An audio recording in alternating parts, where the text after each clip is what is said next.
Good morning, everybody. By the end of this session, you'll be able to understand four major things. First, you'll be able to understand the elements of the romanticism of the last poem, and the last poem that we studied was Great White Wonderful World. Second thing, you'll be able to understand the major differences between the present perfect and the past simple. And of course, you'll be able to understand number three, the present perfect progressive versus the present perfect, the major differences.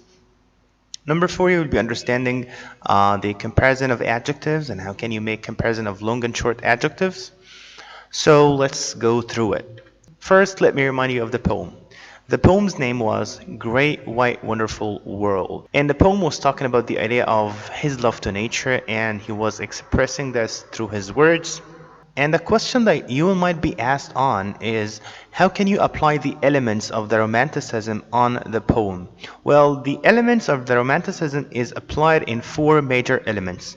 First, this one, which is love of nature. And number two is love of God. Three is solitude. And four is imagination.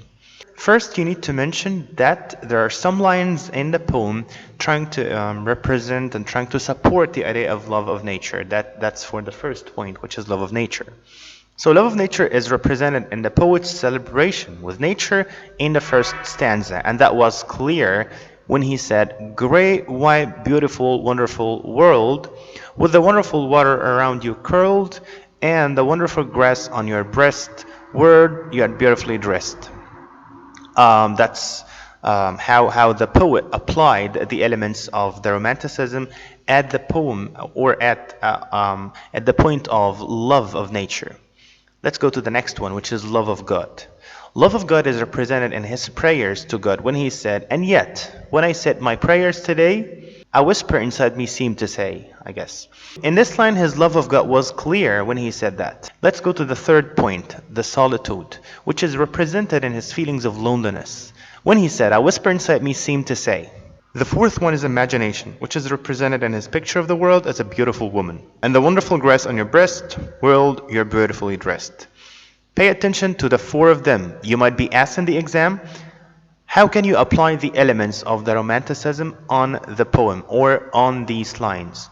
You might be asked as well on one of them, like, how did the poet apply the element of love of nature?